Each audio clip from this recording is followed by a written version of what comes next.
Hello दोस्तों, जैसा कि आप लोग जानते हैं कि मैं बिहार बोर्ड क्लास 7 की हिंदी को पढ़ा रहा था, जिसमें कि पहला पार्ट इसका हो चुका था, जिसके सभी प्रश्न उत्तर को हमने बता दिया था। यानी पार्ट 1 में जितने भी प्रश्न थे, ठीक है, सभी प्रश्नों को हमने हल किया था, आप लोगों को बताया था। आज हम लोग देखेंगे पार्ट 2, जिस पाठ का नाम है हिमालय की बेटियाँ। ठीक है, ये किताब का नाम है वसंत भाग 2, पाठ का नाम है हिमालय की बेटियाँ, जो कि बिहार बोर्ड की है। तो इस पाठ को हम लोग सभी प्रश्न उत्तर को देखने वाले हैं, वो भी चैप्टर वाइज तरीके से। ठीक है, तो चलिए देखते हैं। जैसा कि आप लोग देख रहे हैं, हम बात करते हैं लेख से, जो कि पहला नंबर क्वेश्चन है हमारा। प्रश्न है, जैसा कि आप देख रहे होंगे, प्रश्न को हम पढ़ते हैं, ध्यान दीजिए। प्रश्न पूछा गया है कि नदियाँ यानी नदियों को माँ मानने की परंपरा हमारे यहाँ काफ़ी पुरानी है, लेकिन लेखक नागार्जुन उन्हें और किन रूप से में देखते हैं। क्वेश्चन पूछा गया कि नदियों को माँ मानने की परंपरा हमारे यहाँ काफ़ी पुरानी है, लेकिन लेखक जो नागार्जुन है उन्हें किन रूप में देखते हैं, उसके बारे में आपको बताना है। तो चलिए इसके बारे में हम आंसर देते हैं। तो जैसा कि आप देख रहे होंगे कि लेखक नागार्जुन नदी को सिर्फ माँ ही नहीं बल्कि बेटी, बहन और प्रेयसी के रूप में भी देखते हैं। ठीक है, लेखक नागार्जुन जो है वो नदी को सिर्फ माँ ही नहीं बल्कि बेटी, बहन और प्रेयसी के रूप में देखते हैं। आगे वो क्या कहते हैं कि वे नदियों को अपने परिवार के इन खास रिश्तों की तरह प्यार और सम्मान देते हैं। समझ रहे हैं मेरी बातों को? तो प्रश्न क्या कहा गया था? प्रश्न में पूछा गया था कि नदियों को माँ मानने की परंपरा हमारे यहाँ काफ़ी पुरानी है, लेकिन लेखक जो नागार्जुन है वे इसको किस रूप में देखते हैं, ये आंसर देना है इसका। तो इसका आंसर क्या है कि लेखक नागार्जुन नदी को सिर्फ माँ ही नहीं बल्कि बेटी, बहन और प्रेयसी के रूप में भी देखते हैं। ठीक है, वे नदियों को अपने परिवार के इन खास रिश्तों की तरह प्यार और सम्मान देते हैं। समझ रहे हैं मेरी बातों को? चलिए इसके बाद हम अगले प्रश्न की ओर चलते हैं। हमारा अगला प्रश्न क्या है?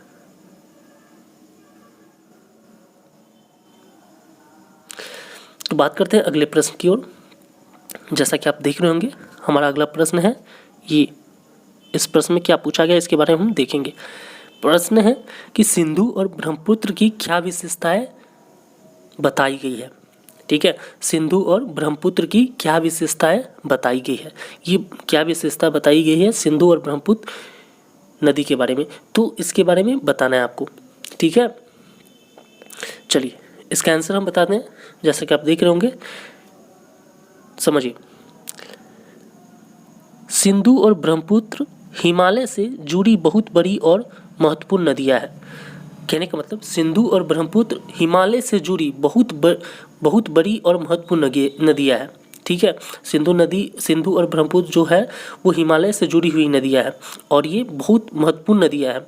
ठीक है, ये दोनों नदी हिमालय के पिघलते पानी से बने हैं। ये दोनों जो नदियाँ हैं सिंधु और ब्रह्मपुत्र, ये दोनों हिमालय से जो पानी पिघलती है उससे बने हैं। ठीक है, और आगे है कि इसके बीच में कई छोटी छोटी नदियाँ भी बहती है और इसके बीच में कई छोटी छोटी नदियाँ भी बहती है। ये नदियाँ बहुत ही सुंदर और आकर्षक है, जिन्हें देखने को मन करता है। ठीक है, जिन्हें देखने को मन करता है या मन लगता है। समझ रहे हैं मेरी बातों को? चलिए इसके बाद हम अगले प्रश्न की ओर चलते हैं। आपके एग्जाम में प्रश्न पूछे जाते हैं तो कैसे आंसर देंगे, आप समझ रहे हैं ना? एक बहुत ही अच्छे तरीके से मैंने इस आंसर को बताया है, क्वेश्चन के आंसर को बताया है, जो कि एग्जाम में आपके लिए कारगर साबित होगा। समझ रहे हैं? चलिए अब बात करते हैं अगले नंबर प्रश्न की। प्रश्न है हमारा ये। प्रश्न में पूछा गया है कि काका कालेलकर ने नदियों को लोकमाता क्यों कहा है। प्रश्न है कि काका कालेलकर ने नदियों को लोकमाता क्यों कहा है। ठीक है, जो काका कालेलकर है वे नदियों को लोकमाता क्यों कहा है, इसके बारे में बताना है, आखिर क्यों कहा गया। तो चलिए देखिए, कहा गया, इसका आंसर बताते हैं कि काका कालेकर ने नदियों को लोक माता इसलिए कहा है क्योंकि ये नदियाँ माँ की तरह है। लोक माता इसलिए कहा है क्योंकि ये नदियाँ कैसी है, तो ये नदियाँ माँ की तरह है। ये हमारे लिए पानी की दुकानें हैं। ठीक है, ये नदियाँ हमारे लिए पानी की दुकानें हैं जो जीवन के लिए बहुत ही ज़रूरी है। नदियों के किनारे लोग बस्तियाँ बसाते हैं, खेती करते हैं और अपनी ज़िंदगी का मज़ा लेते हैं। ठीक है, इसके बाद आगे पढ़ते हैं। ये नदियाँ गाँव और शहरों को गंदगी को बाहर लेकर जाते हैं। ये नदियाँ गाँव और शहर की जो गंदगी है इसको बाहर लेकर जाते हैं। और आगे है कि इनमें पानी की खपत को कम करने वाली कंपनियां और बिजली बनाने वाली कंपनियां भी शामिल है। नदियाँ सिर्फ इंसानों को नहीं बल्कि पशु पक्षियों और पेड़ पौधों के लिए भी बहुत ज़रूरी है, इसलिए इसे लोक माता कहा गया है। समझ गए? बहुत ही आसान भाषा में आपको बताया गया। फिर से समझते हैं। प्रश्न है कि काका कालेलकर ने नदियों को लोक माता क्यों कहा है। अब क्यों कहा है, कुछ रीज़न हो सकता है इसीलिए तो कहा होगा, वो रीज़न हमने बताया है आंसर के तौर पे। चलिए देखिए, काका कालेलकर ने नदियों को लोक माता इसलिए कहा है क्योंकि ये नदियाँ माँ की तरह है। ठीक है, ये हमारे लिए पानी की दुकानें हैं जो जीवन के लिए बहुत ज़रूरी है। नदियों के किनारे लोग बस्तियाँ बसाते हैं, खेती करते हैं और अपनी ज़िंदगी का मज़ा लेते हैं। ये नदियाँ गाँव और शहरों को गंदगी को भी बाहर लेकर जाती है। इनमें पानी की खपत को कम करने वाली कंपनियां और बिजली बनाने वाली कंपनियां भी शामिल है। नदियाँ सिर्फ इंसानों को नहीं बल्कि पशु पक्षियों और पेड़ पौधों के लिए भी बहुत ज़रूरी है, इसलिए इसे लोक माता कहा गया है। समझ रहे? चलिए अब बढ़ते हैं अगले प्रश्न की ओर।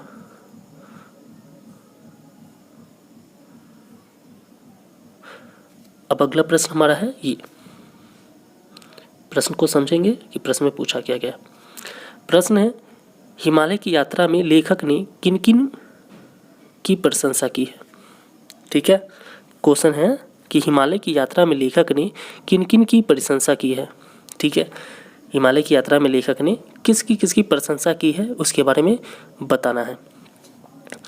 समझिए, आंसर है हिमालय की यात्रा में लेखक ने नदियों, ऊंचे ऊंचे पर्वत, बर्फ से भरी चोटियाँ, हरी भरी घाटियाँ और विशाल महासागरों की बहुत प्रशंसा की है। वे इन वास्तुशिल्प और महानता को बहुत बड़े पैमाने पर प्रदर्शित करते हैं। समझ रहे हैं? फिर से समझिए, क्वेश्चन है आपका, हिमालय की यात्रा में लेखक ने किन किन की प्रशंसा की है। हिमालय की यात्रा में लेखक ने किन किन की प्रशंसा की है। आंसर बताते हैं कि हिमालय की यात्रा में लेखक ने नदियाँ, ऊंचे ऊंचे पर्वत, बर्फ से भरी चोटियाँ, हरी भरी घाटियाँ और विशाल महासागरों की प्रशंसा की है। वे इन वास्तुशिल्प और महानता को बहुत बड़े पैमाने पर प्रदर्शित करते हैं। ठीक है, चलिए अब देखते हैं इसके आगे, लेख के आगे। अब लेख के आगे है क्या, इसके बारे में देखते हैं। इसके बाद भी प्रश्न बनता है। प्रश्न क्या बनता है, चलिए देखिए, ये हमारा प्रश्न है। इस प्रश्न में क्या पूछा गया है इसके बारे में हम लोग देखेंगे। तो प्रश्न है हमारा कि नदियाँ और हिमालय पर अनेक कवियों की कविताएं लिखी हैं। कहा गया कि नदियाँ और हिमालय पर अनेक कवियों की कविताएं लिखी है। उन कविताओं का चयन कर उनकी तुलना पाठ में निहित नदियों के वर्णन से कीजिए। फिर से समझिए क्वेश्चन क्या कह रहा है कि नदियों और हिमालय पर अनेक कवियों की कविताएं लिखी हैं, है ना। उन कविताओं का चयन कर, उन कविताओं को चुनकर उनकी तुलना पाठ में जो निहित नदियाँ हैं उससे वर्णन करना है। तो चलिए आंसर देखते हैं इसका कैसे बनेगा। समझिए, अब अपनी भाषा में है आंसर कि छात्र अपने स्कूल के पुस्तकालय या शिक्षक की मदद से हिमालय और नदियों पर लिखी कविताएं खोजें। सबसे पहले क्या करेंगे छात्र कि स्कूल के पुस्तकालय या शिक्षक की मदद से हिमालय और नदियों पर लिखी कविताएं को खोजेंगे। उदाहरण के तौर पे हम देखते हैं, उदाहरण के लिए रामधारी से दिनकर की कविता, जिस कविता का नाम है हिमालय।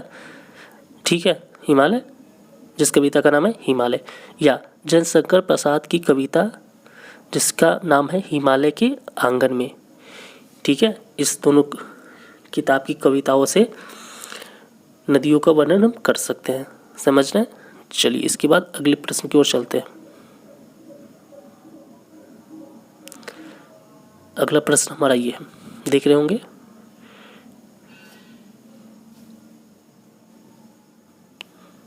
ये प्रश्न है। अब इस प्रश्न में पूछा क्या गया समझिए। प्रश्न हमारा है कि गोपाल सिंह नेपाली की कविता हिमालय और हम, रामधारी सिंह दिनकर की कविता हिमालय तथा जयशंकर प्रसाद की कविता हिमालय के आंगन में, ठीक है, इसको पढ़ना है और उसकी तुलना करना है। ठीक है, इसको पढ़ के तुलना करना है। अब समझिए, गोपाल सिंह नेपाली की कविता कौन सा है? हिमालय और हम। कौन सा कविता है? हिमालय और हम। यहाँ पे रामधारी सिंह दिनकर की कविता है हिमालय, ठीक है। उसी प्रकार जयशंकर प्रसाद की कविता है हिमालय के आंगन में। ये तीनों कविताओं को पढ़ना है और इसके तीनों कविताओं में तुलना करना है, ठीक है, क्या अंतर है तीनों कविताओं में। तो चलिए समझते हैं।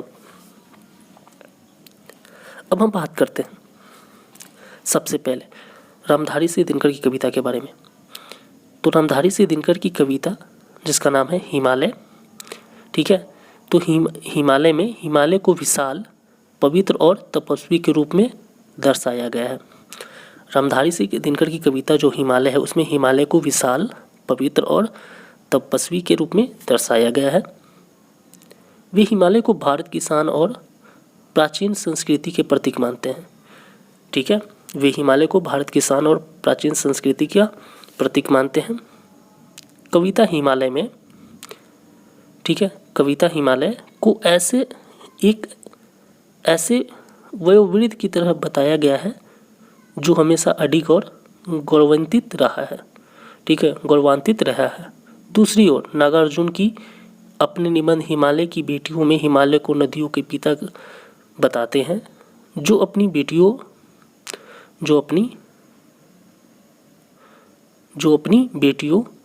ठीक है, को प्यार करते हैं और उसकी चिंता करते हैं।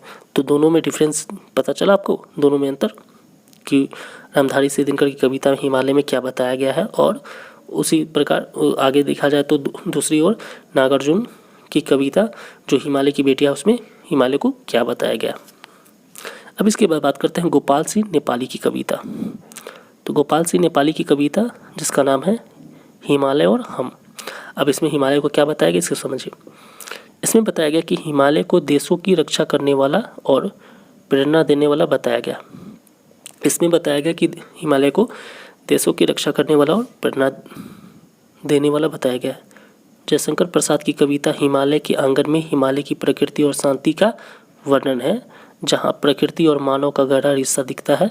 उसी प्रकार आगे देखा जिसमें कि नागार्जुन का निबंध इन मॉडल से अलग है, ठीक है, इससे अलग है क्योंकि यह नदी को हिमालय की बेटी के रूप में दिखाया है और उसकी विशेषताएं जैसे कि उछलना, कूदना और हंसना पर ध्यान देता है। तो आप तीनों की कविताओं में हिमालय को क्या बताया गया है समझे कि नहीं? मैंने समझा दिया कि तीनों में अलग अलग चीज़ें बताई गई है जो कि मैंने बताया। अब इसके बाद बढ़ते हैं अगले प्रश्न की ओर।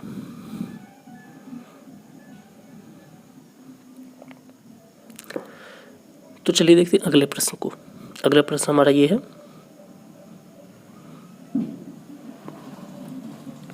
प्रश्न है कि यह लेख 1947 में लिखा गया था, तब से हिमालय से निकलने वाली नदियों को क्या क्या बदलाव आए हैं। यह जो लेख है 1947 में लिखा गया था, तब से हिमालय से निकलने वाली नदियों में क्या क्या बदलाव आए हैं उसके बारे में बताना है, ठीक है। तो चलिए देखते हैं। बात करें तो 1947 से अब तक हिमालय की नदियाँ पहले की तरह बह रही थी, लेकिन इनमें कई बदलाव आए। सबसे बड़ा बदलाव है कि प्रदूषण। सबसे बड़ा बदलाव क्या आया इसमें? प्रदूषण का। किसानों, शहरों और गांवों को गंदा पानी, क्या कहा गया यहाँ से फिर से समझिए, किसानों, शहरों और गांवों का गंदा पानी नदियाँ में मिल रही है कि नहीं। और इसके बाद जहाँ उसका पानी जमा हो गया है, गंगा जैसी पवित्र नदियाँ का भंडार भी कम हो गया है। जनसंख्या वृद्धि और औद्योगिक विकास के कारण नदियों का पानी कम हो गया है। जगह जगह नदियों का बहाव भी रुक गया है। जिससे और लोगों को नुकसान हो रहा है। कोयले के पिघलने से भी नदियाँ का पानी में बदलाव आया है। अब समझिए,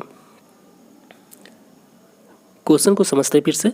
क्वेश्चन है कि हमारा कि यह लेख 1947 में लिखा गया था, तब से हिमालय से निकलने वाली नदियों में क्या क्या बदलाव आए हैं उसके बारे में बताना है, क्या क्या परिवर्तन हुए हैं। तो 1947 से अब तक हिमालय की नदियाँ पहले की तरह बह रही थी, लेकिन इनमें कई बदलाव आए। वो बदलाव क्या क्या है देखते हैं। सबसे पहले बदलाव आया कि प्रदूषण होने लगा। फिर किसानों, शहरों और गाँवों का गंदा पानी नदियाँ में मिल रही थी, जहाँ उसका पानी जमा हो गया। उसके बाद गंगा जैसी पवित्र नदियों का भंडार भी कम हो गया। जनसंख्या वृद्धि और औद्योगिक विकास के कारण नदियों में पानी भी कम हो गया। जगह जगह से नदियाँ का बहाव भी रुक गया, जिससे और लोगों को नुकसान हो रहा है। साथ ही साथ कोयले के पिघलने से भी नदियों के पानी में बदलाव आया है। समझ रहे हैं? चलिए अब अगले प्रश्न को चलते हैं। इसका चौथा प्रश्न है हमारा। चौथा प्रश्न को देखते हैं। चौथा प्रश्न हमारा ये प्रश्न है कि अपने संस्कृत शिक्षक से प्रश्न करें कि कालिदास ने हिमालय को देवात्मा क्यों कहा गया। प्रश्न पूछा गया कि अपने संस्कृत शिक्षक से प्रश्न करना है कि कालिदास ने हिमालय को देवात्मा क्यों कहा है। कालिदास ने हिमालय को देवात्मा क्यों कहा गया, क्यों कहा है। अब इसका आंसर देते हैं। देखिए, कालिदास ने हिमालय को देवात्मा इसलिए कहा है क्योंकि हिमालय को देवताओं का घर माना जाता है। ठीक है, कालिदास ने हिमालय को देवात्मा इसलिए कहा है क्योंकि हिमालय को देवताओं का घर माना जाता है। यहाँ ऋषि मुनि तपस्या करते हैं और कई पवित्र तीर्थ स्थल है। हिमालय की ऊंची चोटियाँ और शांति का यह एक आध्यात्मिक स्थान है, इसलिए कालिदास ने इसे विश्व की आत्मा कहा है। ठीक है, विश्व की आत्मा कहा या फिर देवात्मा कहा है। समझ रहे हैं? तो ये खत्म हो गया, जिसमें कि हम लोग लेख से और लेख के आगे प्रश्न अभ्यास को किया है। इसके दूसरा पार्ट जो आएगा, ये पार्ट 1 हो गया। इसका दूसरे पार्ट में हम लोग बात करनी है अनुमान और कल्पना की बात करेंगे। उसमें जितने प्रश्न उसको देखेंगे। उसके बाद भाषा की बात। ठीक है, इसके बाद जितने भी प्रश्न हैं उसको करेंगे पार्ट 2 में। ये ठीक है, तो मिलते हैं अगली वीडियो में। तब तक के लिए धन्यवाद।